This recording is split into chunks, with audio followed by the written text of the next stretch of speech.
नमस्कार, आप देखना शुरू कर चुके हैं मनचाहा न्यूज। मैं हूं पीयूष। आपको बताते चले कि जिस तरह से जो है बिहार में राजनीति को लेकर जो कोहराम मच चुकी है, लगातार अब जो है चुनाव करीब आ रहा है।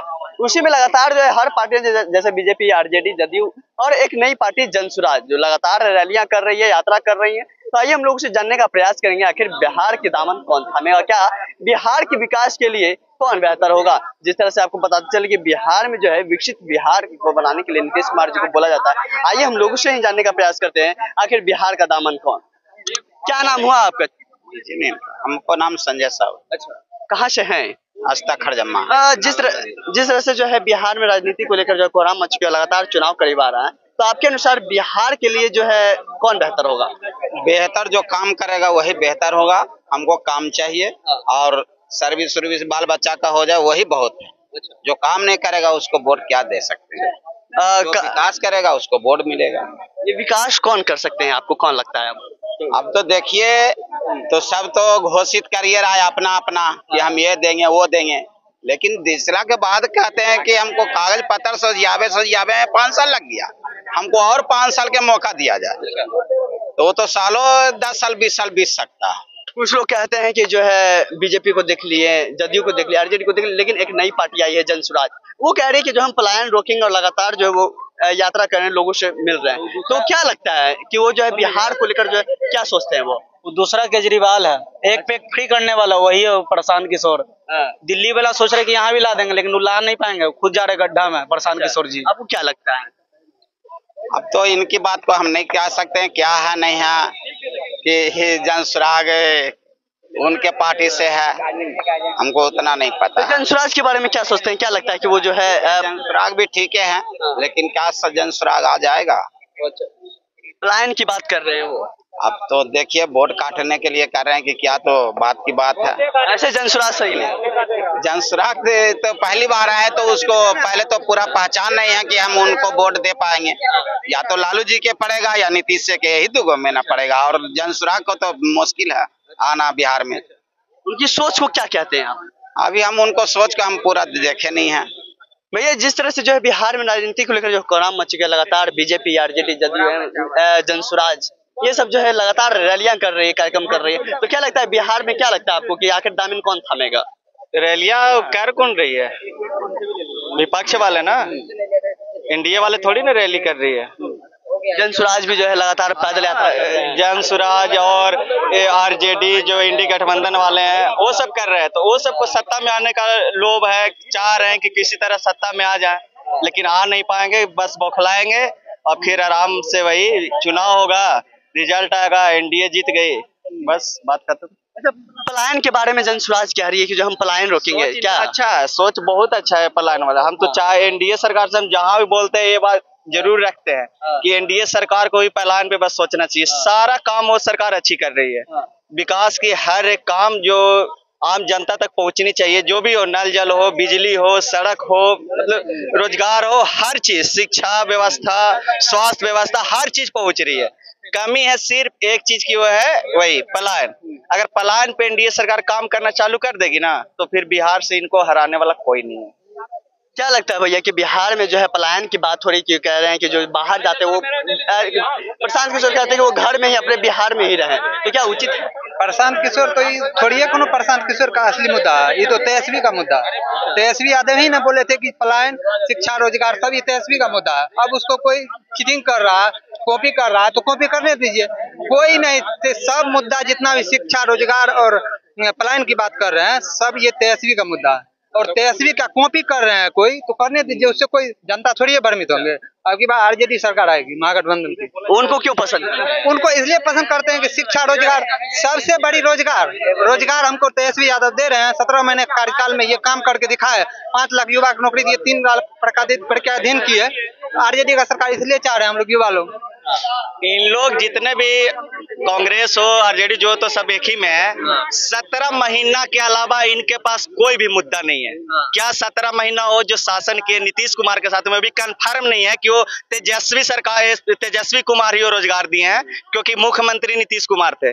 वो जब तक परमिशन नहीं देंगे संभव नहीं होगा, ठीक है, डिप्टी सीएम थे। और दूसरी बात कि क्या 17 महीने से पहले कोई सरकारी नौकरी नहीं करता था? नहीं करता था।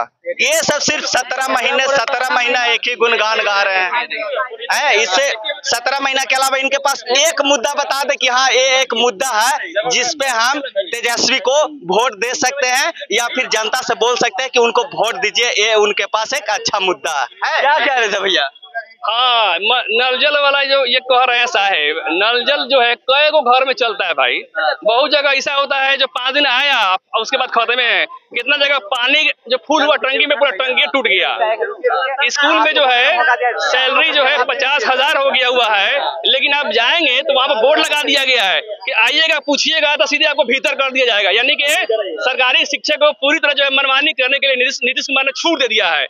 वैसे टीचर जो पहले 1500 में काम किया करते थे आज 40,000 है। क्या उस अनुरूप जो है हमारा शिक्षा बेहतर हुआ है? नहीं हुआ है। ये बहाली इसलिए चलती है ताकि लोग रोजगार के नाम पे उनको वोट दो। कोई कहते कि बिहार में जो है अभी शिक्षा का जो है बेहतर हुआ है। अब देखिए किसी भी यूनिवर्सिटी में बिना रुपए का कोई भी जो है सर्टिफिकेट नहीं मिलता है, चाहे वो बिना जो है आप जो है बिना पैरवी के जाएंगे तो 500 की जगह वो जो 200 रुपया कम करेगा, लेकिन 30 रुपया ले करके रहेगा। आप थाने में जाइए, सबसे पहले दरोगा पूछेगा कि आप किस पार्टी से बिलोंग करते हैं, पता लगाएगा कि सत्ता विधायक जी के तो आदमी नहीं है। अगर उनके आदमी होंगे तो दूगो जो है ना उनका धारा कम हो जाएगा, विपक्ष वाला का है तो 5 को धारा बढ़ जाएगा उसका। ऐसे विकास होता है। अब चलिए अस्पताल के बारे में बताते हैं आपको। अस्पताल की आज हालत ये है कि खुद बीमार है, सिर्फ ओपीडी की सेवा मिलती है। करोड़ों रुपए आ रहे हैं दवा के, कहाँ जा रहे हैं पता ही नहीं चलता है। आप जो है किसी व्यक्ति का अगर एक्सीडेंट होता है, आप जाइए उस व्यक्ति को जो सबसे पहले पीएससी में रेफर करेगा, वो यहाँ रेफर करेगा, पीएमसी रेफर करेगा। करते करते में 12 से 15 घंटा हर एक जो है पेशेंट का टाइम वेस्ट होता है और वो रास्ते में खत्म हो जाता है। सिर्फ एक रेफरल अस्पताल बना हुआ है। कहाँ है स्वास्थ्य विभाग का जो है सारा फंड? क्या आप लोग क्या करते हैं? आप जाकर के देखिए 12-15 का बोर्ड लगा रहता है डॉक्टर का, 1-2 रहते हैं, बाकी सब लोग अपने घर में बैठ करके अपना प्राइवेट क्लिनिक चलाते हैं और सरकार को चूना लगाने का काम करते हैं। अब आइए दारूबंदी पर आइए।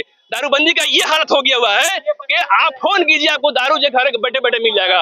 मैं एक ऐसा आदमी हूँ, मैं सिर्फ चाय पीता हूँ, लेकिन मुझे खूब मालूम है कि कौन कौन शराब पी रहा है, कौन कौन नहीं पी रहा है। जब मैं एक आम आदमी को मुझे दिखता है कौन पी रहा नहीं पी रहा है, जिनको ट्रेनिंग दिया गया पकड़ने के लिए, उसको जो है हर चीज दिया गया, हथियार उसको मारने के लिए, अरेस्ट करने के लिए, उसको दिखता नहीं है क्योंकि उसको माल पहुंचता है। उसके बाद अब आइए आंगनबाड़ी पे आइए। आंगनबाड़ी की आज हालत ये है दोस्तों कि वहां पे जो है सिर्फ जो है जब सीडीपीओ आएंगी तो वो चलाने वाली क्या करती है मैडम, 25-50 को बुरा करके जो है ले आकर के बैठा देगी। यही उनका विकास है। फिर उसके बाद आप पुल पर आइए। पुल का आज ये हालत है, आज जितना पुल इतना बिहार में गिर गया होगा, मुझे लगता है कि पूरे इंडिया में कभी नहीं गिरा होगा, कभी नहीं गिरा होगा। 3000 करोड़ का पुल जो है गिर जाता है पटना में। शराब की बात कर रहे हैं आप, तो प्रशांत किशोर जी कह रहे हैं कि हम शराब चालू कर रहे हैं, तो क्या लग रहा है? हाँ, प्रशांत किशोर, हाँ सुनिए ना, प्रशांत किशोर जी के बारे में आपने कहा, प्रशांत किशोर जी से मैं डायरेक्ट बात किया हूँ। उन्होंने जो है कहा कि मोदी जी की वो खिंचाई कर रहे थे कहीं बैठ करके। भैया आपको भी जाएगा माइक।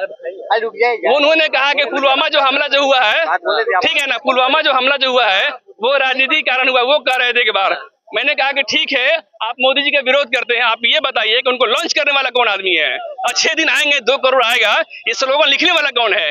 फिर से आएंगे नीतीश कुमार, लिखने वाला कौन है? आप हैं। क्या आप इस चीज के लिए जो है शर्मिंदा है? अपने आप को खुद से माफी मांगते हैं भारत के लोगों से कि ऐसे जो है नाकारा प्रधानमंत्री को आपने थोप दिया देश पर, वो उठ करके चल दिए, कहने लगे वो फील्ड में जाना है, हमको लेट हो रहा है।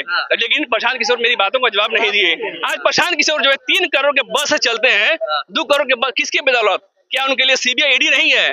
क्या विपक्षी किसी पार्टी के पास इतना हिम्मत है कि 1 करोड़ की गाड़ी लेकर चल दे? वो अनंत सिंह इतना बड़ा जो है समझिए कि बाहुबली, समझिए साफ अपने गुंडा कहिए उसको, 3 करोड़ का बस लेकर के चलते हैं।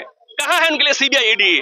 जिस राज्य का जनता 2 वक्त की रोटी के लिए तरसता हो, 3 करोड़ एक आदमी जो है एक आदमी लेके घूमता है। कहाँ है उनके लिए जांच? क्या जांच एजेंसियां उनके लिए है जो विपक्ष में है, जो आवाज जो है बुलंद करते हैं? ऐसे सरकार का हम विरोध करते हैं। पलायन की बात करते हैं कि हम अगर सत्ते में आते तो जो है बिहार की पलायन जो है रोक देंगे, जिसके बाल बच्चे बाहर जाते हैं। सुन लीजिए, पलायन का मुद्दा अच्छा है, उनका उम्र हो गया 50 साल और बिहार के ही है, बिहार में इतना दिन लगातार थे। अब आपको जब बनना है मुख्यमंत्री, मैडम इधर लाइट कीजिए, अब जो मुख्यमंत्री बनना है तो अब आपको पलायन का मुद्दा दिखाई दे रहा है भाई साहब। इतना दिन से तभी तो आप बिहारी थे, काहे नहीं कभी मुद्दा उठाया? आप भी तो जो है जदयू के उपाध्यक्ष थे, आपको उस वक्त पलायन का मुद्दा नहीं दिखा, काहे नहीं दिखा आपको? जिस तरह से मैंने इन सब चीजों पर, तमाम चीजों पर बातचीत की, जैसा कि वो पॉलिटिक्स में बात की जाए, आज जो है लगातार चुनाव जो है करीब आ रहा है और जिस तरह से जो है कुछ नेता मंत्री बोल रहे हैं, जनसभा जो बोल रही है कि जो शराब को जो है चालू होनी चाहिए, इसी पर मैंने लोगों से जानने का प्रयास किया।